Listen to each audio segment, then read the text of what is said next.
दोस्तों, दुनिया की सियासत अब खतरनाक मोड़ पर है। कल तक जो देश एक दूसरे के दुश्मन थे, वो आज साथी बनते जा रहे हैं।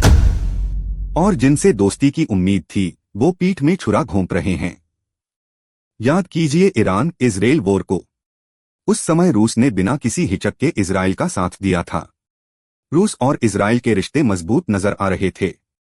लेकिन आज तस्वीर बदल चुकी है, क्योंकि यूक्रेन वॉर में ईरान ने रूस को वो हथियार दिए जिनसे पश्चिमी देशों की रातों की नींद उड़ गई। हाँ, ईरान ने पुतिन को अपने घातक ड्रोन्स और मिसाइल्स दिए। वो ड्रोन्स जिन्होंने कीव और यूक्रेनी ठिकानों को जलाकर राख कर दिया। और अब बारी रूस की है ईरान के इस एहसान का बदला चुकाने की। रूस ने वो कदम उठा लिया है जिससे पूरी दुनिया के पावर बैलेंस में भूचाल आने वाला है। रूस ने ईरान को सौंप दिया है अपना सबसे घातक लड़ाकू जेट सुखोई 29। और सिर्फ इतना ही नहीं, आने वाले दिनों में ईरान की जमीन पर उतरेंगे सुखोई 35 जैसे हाईटेक जेट्स, जो अमेरिका और इजराइल दोनों के लिए खतरनाक सपनों से कम नहीं होंगे। ये खुलासा किया है ईरानी संसद की नेशनल सिक्योरिटी कमेटी के सदस्य अबोल-फजल जोरेवांद ने। दोस्तों, जरा सोचिए, जिस ईरान को पश्चिमी ताकतें सालों से कमजोर करने की कोशिश कर रही थीं, वो अब रूस जैसे सुपर पावर का जंगी हथियार हासिल कर चुका है। सुखोई 29 और सुखोई 35 ऐसे जेट हैं जिन्हें एयर सुपरमेसी यानी आसमान पर राज करने के लिए बनाया गया है। इन जेट्स की स्पीड, फायर पावर और रडार से बच निकलने की क्षमता अमेरिका के F-16 और इजराइल के F-35 तक को टक्कर देने के लिए काफी है।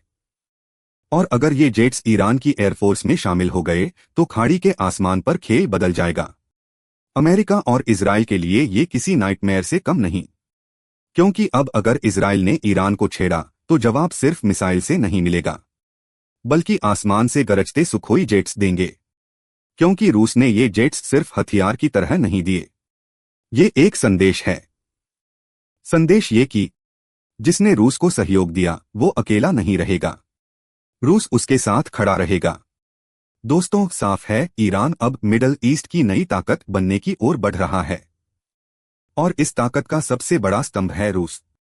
अब सवाल ये है, क्या अमेरिका और इजराइल चुपचाप बैठेंगे? क्या वॉशिंगटन और तेल अवीव हाथ पर हाथ धरे रहेंगे जब ईरान के पास सुखोई 35 जैसे घातक जेट होंगे? पुतिन और खामेनी का ये वॉर अलायंस एक बार बन चुका है। और ये गठबंधन केवल हथियारों तक सीमित नहीं है, ये गठबंधन है खून और भरोसे का। रूस ने ईरान को सुखोई देकर साफ कर दिया है कि वो अब मध्य पूर्व में खुलेआम दखल देगा। और ईरान ने रूस को ड्रोन देकर साबित किया है कि वो पश्चिम को चुनौती देने के लिए किसी भी हद तक जा सकता है। आने वाले दिनों में खाड़ी का हर शहर, हर बंदरगाह और हर आसमान इस आग का गवाह बनेगा।